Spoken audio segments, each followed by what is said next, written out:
Hello everyone, आपका स्वागत है मेरे चैनल जेएस एकेडमी में। आज हम बीए फर्स्ट सेमेस्टर के शिक्षा शास्त्र के 2024-25 में पूछे गए प्रश्नों को डिस्कस करने वाले हैं। तो चलिए वीडियो की शुरुआत करते हैं। आज का जो पहला क्वेश्चन है, इनमें से कौन उच्च शिक्षा का उद्देश्य नहीं है? ऑप्शन पहला, योग्य नागरिकों का निर्माण करना। दूसरा ऑप्शन है नेतृत्व क्षमता का विकास करना। तीसरा है संस्कृति और सभ्यता का संरक्षण एवं विकास।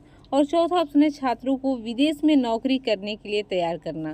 तो इसका जो राइट आंसर है, उच्च शिक्षा का उद्देश्य नहीं है। निगेटिव क्वेश्चन पूछ रहा है, तो इसका जो राइट आंसर है छात्रों को विदेश में नौकरी करने के लिए तैयार करना उच्च शिक्षा का उद्देश्य नहीं है। Fourth option is the right answer. अगला क्वेश्चन है, निम्न में से कौन सी संस्था उच्च शिक्षा के लिए मानक निर्धारित करती है? ऑप्शन पहला एनसीईआरटी, दूसरा है एससीईआरटी, तीसरा है डाइट और चौथा है यूजीसी। तो इसका जो राइट आंसर है, उच्च शिक्षा के लिए जो मानक निर्धारित करती है यूजीसी करती है, university grant commission. Fourth option is the right answer. अगला क्वेश्चन है, मुदालियर आयोग ने अपनी सिफारिश दी थी। मुदालियर आयोग, जिसका दूसरा नाम है माध्यमिक शिक्षा आयोग, सिफारिश दी थी। ऑप्शन पहले पूर्व प्राथमिक शिक्षा के लिए, दूसरा है प्राथमिक शिक्षा के लिए, तीसरा ऑप्शन है माध्यमिक शिक्षा के लिए और चौथा है उच्च शिक्षा के लिए। तो इसका जो राइट आंसर है, मुदालियर आयोग ने अपनी सिफारिश जो दी थी माध्यमिक शिक्षा के लिए दी थी। Third option is the right answer. अगला क्वेश्चन है, किसने कहा था कि शिक्षा द्विमुखी प्रक्रिया है? शिक्षा के दो ध्रुव होते हैं, किसने कहा था? ऑप्शन पहला है प्लेटो ने, दूसरा है जॉन डीवी ने, तीसरा है जॉन लॉक ने और चौथा है एडम्स ने। तो शिक्षा द्विमुखी प्रक्रिया है, जॉन एडम्स ने कहा था। शिक्षा के दो ध्रुव होते हैं, शिक्षक तथा शिक्षार्थी। Fourth option is the right answer. अगला क्वेश्चन है, शिक्षा का अधिकार अधिनियम कब पारित हुआ था? शिक्षा का अधिकार अधिनियम यानी कि आरटी, राइट टू एजुकेशन, कब पारित हुआ था? ऑप्शन पहला है 2008 में, दूसरा ऑप्शन है 2010 में, तीसरा है 2009 में और चौथा ऑप्शन है 2011 में। तो इसका जो राइट आंसर है, शिक्षा का अधिकार अधिनियम पारित हुआ था सन 2009 में और लागू हुआ था 1 अप्रैल सन 2010 को। यहाँ क्या पूछ रहा है, पारित कब हुआ था? Third option is the right answer, सन 2009 में। अगला है, मांटेसरी विद्यालय संबंधित है। ऑप्शन पहला है पूर्व प्राथमिक शिक्षा से, दूसरा है विशिष्ट शिक्षा से, तीसरा है माध्यमिक शिक्षा से और चौथा ऑप्शन है प्राथमिक शिक्षा से। तो मांटेसरी विद्यालय जो संबंधित है पूर्व प्राथमिक शिक्षा से संबंधित है। First option is the right answer. अगला क्वेश्चन है, किसने कहा था लोकतंत्र जनता का जनता के लिए तथा जनता के द्वारा शासन है? यह कथन किसका है? ऑप्शन पहला डॉक्टर राधाकृष्णन का, दूसरा है पंडित जवाहरलाल नेहरू का, तीसरा है अब्राहम लिंकन का और चौथा इनमें से कोई नहीं। तो लोकतंत्र जनता का जनता के लिए जनता के द्वारा शासन है, यह कथन अब्राहम लिंकन का है। Third option is the right answer. अगला क्वेश्चन, नियोजित एवं समय प्रतिबंधित शिक्षा का उदाहरण है। ऑप्शन पहला अनौपचारिक शिक्षा, दूसरा है निरौपचारिक एवं औपचारिक शिक्षा, तीसरा है सतत शिक्षा और चौथा इनमें से कोई नहीं। तो इसका जो राइट आंसर है, इनमें से कोई नहीं होगा, क्योंकि नियोजित एवं समय प्रतिबंधित शिक्षा, जिस शिक्षा में समय और स्थान दोनों पहले से फिक्स होता है, पहले से नियोजित होता है, उसे हम कहते हैं औपचारिक शिक्षा। इसमें इसका जो राइट आंसर है, fourth option is the right answer, क्योंकि सेकेंड ऑप्शन में निरौपचारिक को भी दे रखा है। अगला है, निम्न में से कौन शहरीकरण का मुख्य सकारात्मक प्रभाव है? निम्न में से कौन शहरीकरण का मुख्य सकारात्मक प्रभाव है? ऑप्शन पहला है रोजगार, दूसरा औद्योगिकरण, तीसरा है स्वास्थ्य देखभाल की सुविधा और चौथा इनमें से कोई नहीं।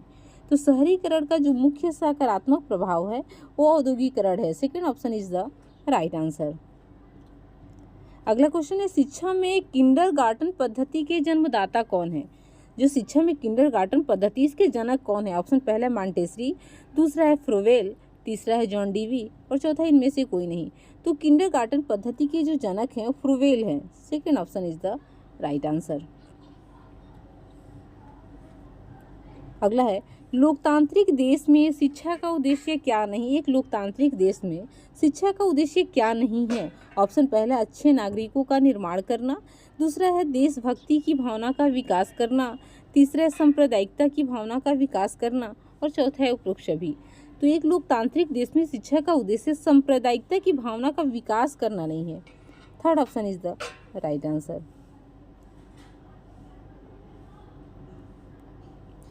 अगला है, खाली समय के सदुपयोग हेतु हमें क्या करना चाहिए। नेक्स्ट क्वेश्चन है, खाली समय के सदुपयोग हेतु हमें क्या करना चाहिए, यानी अवकाश काल में हमें क्या करना चाहिए। ऑप्शन पहला सोना चाहिए, दूसरा ऑप्शन है घूमना चाहिए, तीसरा है कुछ उपयोगी कार्य करना चाहिए और चौथा है बात करना चाहिए। तो जाहिर सी बात है, खाली समय में का सदुपयोग हेतु हमें कुछ उपयोगी कार्य करना चाहिए, अवकाश काल का सदुपयोग करना चाहिए। Third option is the right answer.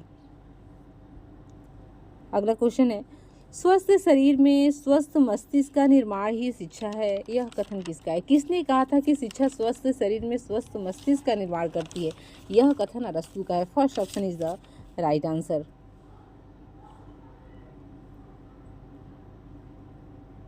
अगला क्वेश्चन है, सर्व शिक्षा अभियान का उद्देश्य है, सर्व शिक्षा जो अभियान है इसका उद्देश्य क्या है। ऑप्शन पहला है सभी लड़कियों का स्कूल में नामांकन, दूसरा है सभी लड़कों का स्कूल में नामांकन, तीसरा है सभी बच्चों का प्रारंभिक शिक्षा प्राप्त करने तक नामांकन व ठहराव, और चौथा है सभी बच्चों का स्कूल में नामांकन। तो इसका जो राइट आंसर है सभी बच्चों का स्कूल में नामांकन। Fourth option is the right answer. अगला है, पूर्व प्राथमिक शिक्षा प्रदान की जानी चाहिए, जो पूर्व प्राथमिक शिक्षा है वो कौन सी भाषा में प्रदान की जानी चाहिए। ऑप्शन पहला है विदेशी भाषा में, दूसरा है राज्य भाषा में, तीसरा ऑप्शन है मातृभाषा में और चौथा अंग्रेजी भाषा में। तो जो पूर्व प्राथमिक शिक्षा है वो प्रदान की जानी चाहिए बालक की मातृभाषा में, जो मदर टंग होता है। Third option is the right answer. अगला है, भारत में पूर्व प्राथमिक शिक्षा को प्रारंभ करने का श्रेय किसे जाता है। भारत में जो पूर्व प्राथमिक शिक्षा है उसको प्रारंभ करने का श्रेय किसे जाता है। ऑप्शन पहला महात्मा गांधी को, दूसरा है रविन्द्रनाथ टैगोर को, तीसरा ईसाई मिशनरियों को और चौथा है गोपाल कृष्ण गोखले को। तो इसका जो राइट आंसर है third option is the right answer, ईसाई मिशनरियों को। अगला क्वेश्चन है, विद्यालय समाज का लघु रूप है, यह कथन किसका है। किसने कहा था कि विद्यालय समाज का लघु रूप होता है। ऑप्शन पहला है हर्बर्ट स्पेंसर का, दूसरा है जॉन डीवी का, तीसरा है जॉन लॉक का और चौथा है जॉन एडम्स का। विद्यालय समाज का लघु रूप है, यह कथन जॉन डीवी का है। Second option is the right answer. अगला क्वेश्चन है, शिक्षा का प्रमुख उद्देश्य क्या है। जो शिक्षा है इसका प्रमुख उद्देश्य क्या है। बालक का शारीरिक विकास करना, पहला ऑप्शन, दूसरा है बालक का संवेगात्मक विकास करना, तीसरा है बालक का नैतिक विकास करना और चौथा है बालक का सर्वांगीण विकास करना। तो शिक्षा का जो प्रमुख उद्देश्य है वो बालक का सर्वांगीण विकास करना है। Fourth option is the right answer. अगला है, निम्न में से कौन राष्ट्रीय एकता में बाधक नहीं है। राष्ट्र की एकता में बाधक तत्व क्या नहीं है। ऑप्शन पहला है जातिवाद, दूसरा ऑप्शन है आर्थिक समानता, तीसरा है धर्म और चौथा इनमें से कोई नहीं। तो राष्ट्रीय एकता में जो बाधक तत्व है जातिवाद भी है और धर्म भी है, इसमें आर्थिक समानता नहीं है। Second option is the right answer. अगला, अंतर्राष्ट्रीय सद्भावना क्यों आवश्यक है। ऑप्शन पहला, अविकसित राष्ट्रों को दबाने के लिए, दूसरा है संपूर्ण विश्व के मानव कल्याण के लिए, तीसरा है युद्ध के लिए और चौथा है राष्ट्रीयवाद के लिए। अंतर्राष्ट्रीय सद्भावना संपूर्ण विश्व के मानव कल्याण के लिए आवश्यक है। Second option is the right answer. अगला क्वेश्चन है, निम्न में से कौन सी शिक्षा की अनौपचारिक संस्था है। शिक्षा का अनौपचारिक संस्था यानी कि जिस शिक्षा में समय और स्थान अनिश्चित होता है, निश्चित नहीं होता है, उसे हम अनौपचारिक संस्था कहते हैं। ऑप्शन पहला है विद्यालय, दूसरा है विश्वविद्यालय, तीसरा है मुक्त विश्वविद्यालय और चौथा है समाज। तो जहाँ समय और स्थान निश्चित नहीं होता, अनिश्चित होता है, वो समाज है। इसका fourth option is the right answer. अगला क्वेश्चन है, शैक्षिक प्रक्रिया के 3 ध्रुव हैं। शैक्षिक प्रक्रिया के कितने ध्रुव हैं। सबसे पहले ये जान लीजिए किसने कहा था कि शिक्षा के 3 ध्रुव होते हैं। तो जॉन डीवी ने कहा था कि शिक्षा के 3 ध्रुव होते हैं और तीनों ध्रुव कौन कौन से हैं। शिक्षक, शिक्षार्थी तथा पाठ्यक्रम। Second option is the right answer. अगला है, आत्मानुभूति तथा आत्माभिव्यक्ति शिक्षा का क्या है। सामाजिक उद्देश्य है, पहला ऑप्शन, दूसरा है नैतिक उद्देश्य है, तीसरा है धार्मिक उद्देश्य है और चौथा है व्यक्तिक उद्देश्य है। आत्मानुभूति तथा आत्माभिव्यक्ति शिक्षा का व्यक्तिक उद्देश्य है। Fourth option is the right answer. अगला है, औपचारिक शिक्षा का उदाहरण इनमें से कौन है। औपचारिक शिक्षा, जिस शिक्षा में समय और स्थान निश्चित होता है, उसे हम औपचारिक शिक्षा कहते हैं। तो इसमें कौन उदाहरण है जो औपचारिक शिक्षा का है। विद्यालय शिक्षा, दूसरा है विकास, तीसरा है प्रशिक्षण और चौथा है मुक्ति। औपचारिक शिक्षा का जो उदाहरण है विद्यालय, विद्यालय में समय और स्थान दोनों निश्चित होता है। अगला क्वेश्चन है, राष्ट्रीय एकता क्यों आवश्यक है? ऑप्शन पहले है राष्ट्रीय आय को बढ़ाने के लिए, दूसरा ऑप्शन है राष्ट्रीय को विघटन से बचने के लिए, तीसरा है राष्ट्रीय संस्कृति सभ्यता के संरक्षण के लिए, और चौथा है नागरिकों के विकास में सुधार लाने के लिए। राष्ट्रीय एकता जो आवश्यक है राष्ट्रीय संस्कृति तथा सभ्यता के संरक्षण के लिए। Third option is the right answer. अगला है बहुत इजी से क्वेश्चन, बालक की प्रथम पाठशाला है। ऑप्शन पहले है विद्यालय, दूसरा है परिवार, और चौथा है समाज, तीसरा है समाज, और चौथा उपरोक्त सभी। तो बालक की जो प्रथम पाठशाला होता है उसका परिवार होता है। Second option is the right answer. और प्रथम जो शिक्षिका होती है उसकी माँ होती है। अगला क्वेश्चन है, किसने कहा था कि शिक्षा मनुष्य की आंतरिक शक्तियों का स्वाभाविक समन्वित एवं प्रगतिशील विकास है? ऑप्शन पहला है महात्मा गांधी, दूसरा है प्लेटो, तीसरा है अरस्तु, और चौथा है पेस्टोलॉजी। तो शिक्षा मनुष्य की आंतरिक शक्तियों का स्वाभाविक समन्वित तथा प्रगतिशील विकास है, पेस्टोलॉजी ने कहा था। Fourth option is the right answer. अगला क्वेश्चन है, परिवार का शैक्षिक कार्य है, परिवार जो होता है परिवार का शैक्षिक कार्य क्या है? ऑप्शन पहले बालक का सर्वांगीण विकास करना, दूसरा है सांस्कृतिक विरासत का हस्तांतरण करना, हस्तांतरण मतलब एक जगह से दूसरी जगह ले जाना, तीसरा है नागरिकता का प्रशिक्षण देना, और चौथा उपरोक्त सभी। तो एक परिवार का एक शैक्षिक कार्य भी है कि बालक का सर्वांगीण विकास करना, सांस्कृतिक विरासत का हस्तांतरण भी करना, और नागरिकता का प्रशिक्षण भी देना। तो इसका जो राइट आंसर है वो उपरोक्त सभी होगा। Fourth option is the right answer. अगला है, पूर्व नियोजित शिक्षा को कहते हैं, जो पूर्व पहले से नियोजित होती है, निर्धारित होती है, उस शिक्षा को हम क्या कहते हैं? ऑप्शन पहला औपचारिक शिक्षा, दूसरा है अनौपचारिक शिक्षा, तीसरा है निरौपचारिक शिक्षा, और चौथा इनमें से कोई नहीं। पूर्व नियोजित शिक्षा को हम औपचारिक शिक्षा कहते हैं, जिस शिक्षा में समय और स्थान दोनों क्या होता है? निश्चित होता है। अगला है, शिक्षा जीवन पर्यंत में चलने वाली प्रक्रिया है, यह शिक्षा का क्या है? संकीर्ण अर्थ है पहला, दूसरा प्रत्यक्ष अर्थ है, तीसरा है व्यापक अर्थ है, चौथे इनमें से कोई नहीं। तो शिक्षा जब बालक जन्म लेता है तब से लेकर के मृत्यु तक कुछ ना कुछ सीखता रहता है, शिक्षा का व्यापक अर्थ है। Third option is the right answer. अगला है, निम्न में से कौन शिक्षा का उद्देश्य नहीं है? निम्न में से कौन सा शिक्षा का उद्देश्य नहीं है? ऑप्शन पहला है विद्यार्थी पर नियंत्रण रखना, दूसरा है चरित्र का निर्माण करना, तीसरा है छिपी शक्तियों का विकास करना, और चौथा है आंतरिक शक्तियों का विकास करना। तो शिक्षा का जो उद्देश्य नहीं है विद्यार्थियों पर नियंत्रण रखना, ये शिक्षा का उद्देश्य नहीं है। First option is the right answer.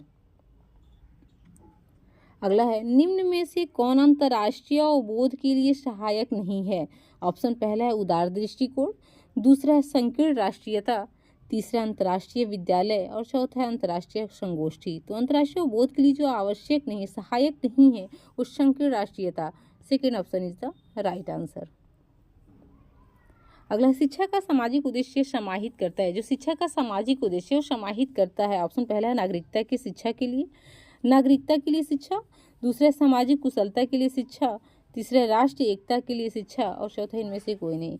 तो जो शिक्षा का सामाजिक उद्देश्य समाहित करता है सामाजिक कुशलता के लिए शिक्षा, इसका जो राइट आंसर है second option is the right answer. अगला, आत्मानुभूति का उद्देश्य संबंधित है, जो आत्मानुभूति है उसका उद्देश्य किससे संबंधित है? ऑप्शन पहला शिक्षा के व्यक्तिगत उद्देश्य से, दूसरा शिक्षा के सामाजिक उद्देश्य से, तीसरा शिक्षा के राष्ट्रीय उद्देश्य से, और चौथा शिक्षा के सांस्कृतिक उद्देश्य से। तो आत्मानुभूति तथा आत्मा व्यक्ति, अभी पीछे क्वेश्चन चला गया, शिक्षा के व्यक्तिगत उद्देश्य से संबंधित है। First option is the right answer. अगला क्वेश्चन है, मनुष्य पर किया गया निवेश सर्वाधिक मूल्यवान पूंजी है, यह कथन किसका है? किसने कहा था कि मनुष्य पर किया गया निवेश सर्वाधिक मूल्यवान पूंजी होता है? अल्फ्रेड मार्शल का है। First option is the right answer. अगला है, मूल्य परक शिक्षा का स्रोत है, जो मूल्य परक है शिक्षा है उसका स्रोत क्या है? ऑप्शन पहला है धर्म, दूसरा है संस्कृति, तीसरा है साहित्य, और चौथा है उपरोक्त सभी। तो मूल्य परक जो होती है वो शिक्षा का जो स्रोत है वो धर्म भी है, रिलीजन भी है, कल्चर भी है, संस्कृति, साहित्य, लिटरेचर भी, उपरोक्त सभी। इसका जो राइट आंसर है fourth option is the right answer. अगला क्वेश्चन है, राष्ट्रीय एकता को ईंट और पत्थर, छेनी और हथौड़ी से नहीं तैयार किया जा सकता है, यही मनुष्य की हृदय मस्तिष्क में चुपचाप उत्पन्न एवं विकसित होती है। यह कथन किसका है? किसने कहा था कि राष्ट्रीय एकता को ईंट और पत्थर, छेनी और हथौड़ी से तैयार नहीं किया जा सकता? यही मनुष्य की हृदय मस्तिष्क में चुपचाप उत्पन्न एवं विकसित होती है। यह कथन किसका है? सरदार वल्लभ भाई पटेल ने कहा था। Second option is the right answer. अगला क्वेश्चन है, शिक्षा एक विधि विषय के रूप में संबंधित है, किससे संबंधित है? ऑप्शन पहला है संघीय सूची में, दूसरा है राज्य सूची में, तीसरा है समवर्ती सूची में और चौथा है शेष शक्ति सूची में। तो इसका जो राइट आंसर है समवर्ती सूची में। Third option is the right answer. अगला है, संविधान की धारा 21A संबंधित है, किससे संबंधित है? जो 21A है वो किससे संबंधित है? ऑप्शन पहले केंद्रीय विश्वविद्यालय से, दूसरा है उच्च शिक्षा से, तीसरा है शिक्षा के अधिकार से और चौथा है माध्यमिक शिक्षा से। संविधान की धारा जो 21A है वो शिक्षा के अधिकार से संबंधित है, राइट टू एजुकेशन से। Third option is the right answer. अगला है, भारत में शिक्षा का दायित्व निम्न में से किसका है? जो भारत में शिक्षा का दायित्व है किसका होता है? ऑप्शन पहला समुदाय का, दूसरा है राज्य सरकार का, तीसरा ऑप्शन है केंद्र सरकार का और चौथा है बी और सी दोनों। तो इसका जो राइट आंसर है वो fourth option is the right answer, B और सी दोनों होगा। अगला है, राष्ट्रीय शिक्षा नीति 2020 के अध्यक्ष कौन थे? जो राष्ट्रीय शिक्षा नीति 2020 अभी 2020 जो आया है NEP 2020 उसके अध्यक्ष कौन थे? ऑप्शन पहला डॉक्टर के कस्तूरी रंगन, दूसरा है निर्मला सीतारमन, तीसरा है नितिन गडकरी और चौथा है राजनाथ सिंह। तो इसके जो अध्यक्ष थे NEP 2020 के doctor K Kasturirangan. First option is the right answer. अगला है, भारत सरकार द्वारा शिक्षा की चुनौती नीति संबंधी परिप्रेक्ष्य दस्तावेज प्रकाशित किया गया कौन से सन में? सन 1985 में। First option is the right answer. अगला है, भारत की प्रथम राष्ट्रीय शिक्षा नीति की घोषणा कब की गई थी? जो पहली राष्ट्रीय शिक्षा नीति, भारत के इतिहास में अब तक 3 बार राष्ट्रीय शिक्षा नीति आ चुका है, सन 1968 में, सन 1986 में और तीसरी जो राष्ट्रीय शिक्षा नीति आई है सन 2020 में आया है। तो इसमें क्वेश्चन क्या पूछ रहा है? भारत की प्रथम राष्ट्रीय शिक्षा नीति की घोषणा कब की गई थी? सन 1968 में। Second option is the right answer. अगला है, गति निर्धारक विद्यालय की स्थापना की अनुशंसा की गई थी। गति निर्धारक स्थापना की अनुशंसा कब की गई थी? ऑप्शन पहला NEP 1968 में, दूसरा NEP 1986 में, तीसरा है सन 2020 में और चौथा इनमें से कोई नहीं। तो दूसरी जो राष्ट्रीय शिक्षा नीति आई थी उसमें गति निर्धारक विद्यालय की स्थापना की अनुशंसा की गई थी NEP 1986 में, 1986 में। Second option is the right answer, दूसरी राष्ट्रीय शिक्षा नीति 1986 के टाइम पे। अगला है, भारतीय संविधान की धारा 45 का संबंध किससे है? जो भारतीय संविधान की धारा 45 है उसका संबंध किससे है? ऑप्शन पहला धर्म की शिक्षा से, दूसरा ऑप्शन है धर्म परिवर्तन से, तीसरा है अनिवार्य एवं निःशुल्क शिक्षा से और चौथा है उच्च शिक्षा से। तो भारतीय संविधान की जो धारा 45 है वो अनिवार्य तथा निःशुल्क शिक्षा से संबंधित है। Third option is the right answer. अगला क्वेश्चन है, नई शिक्षा नीति के अनुसार शिक्षा पर सकल घरेलू उत्पाद का कितना प्रतिशत खर्च किया जाएगा? इसका जो राइट आंसर है 6%, 6%। Second option is the right answer. अगला है, ऑपरेशन ब्लैक बोर्ड कार्यक्रम है किससे संबंधित है? ऑप्शन पहला पूर्व प्राथमिक शिक्षा के लिए, दूसरा है प्राथमिक शिक्षा के लिए, तीसरा है माध्यमिक शिक्षा के लिए और चौथा ऑप्शन है उच्च शिक्षा के लिए। ऑपरेशन ब्लैक बोर्ड जो संबंधित है वो प्राथमिक शिक्षा के लिए है। Second option is the right answer. अगला क्वेश्चन है, पूर्व प्राथमिक शिक्षा प्रदान की जाती है। जो पूर्व प्राथमिक शिक्षा है वो प्रदान की जाती है कितने वर्ष के बालक के लिए? ऑप्शन पहला 5 से 8 वर्ष की आयु वर्ग के बच्चों को, दूसरा है 3 से 6 वर्ष की आयु वर्ग के बच्चों को, तीसरा है 4 से 9 वर्ष की आयु वर्ग के बच्चों को और चौथा है 2 से 7 वर्ष की आयु वर्ग के बच्चों को। तो इसका जो राइट आंसर है पूर्व प्राथमिक शिक्षा प्रदान जो की जाती है 3 से 6 वर्ष के आयु वर्ग के बच्चों को। Second option is the right answer. अगला क्वेश्चन है, प्राथमिक शिक्षा की मुख्य समस्या क्या है? जो प्राथमिक शिक्षा है उसकी मुख्य समस्या क्या है? ऑप्शन पहला मूल्यांकन की समस्या, दूसरा है शिक्षकों की कमी की समस्या, तीसरा है अव्यय तथा अवरोधन की समस्या और चौथा है स्थान की समस्या। प्राथमिक शिक्षा की जो मुख्य समस्या है अव्यय तथा अवरोधन की समस्या है। Third option is the right answer. अगला क्वेश्चन है, नवोदय विद्यालय संबंधित है कौन सी शिक्षा से संबंधित है? नवोदय विद्यालय ऑप्शन पहला है प्राथमिक शिक्षा से, दूसरा है माध्यमिक शिक्षा से, तीसरा ऑप्शन है उच्च शिक्षा से और चौथा है प्रौढ़ शिक्षा से। नवोदय विद्यालय जो संबंधित है वो माध्यमिक शिक्षा से संबंधित है। यहाँ पे 50 क्वेश्चन होता है कंप्लीट। चलिए वीडियो अच्छा लगा हो तो इसे लाइक शेयर एंड सब्सक्राइब करना ना भूले। Okay, thank you.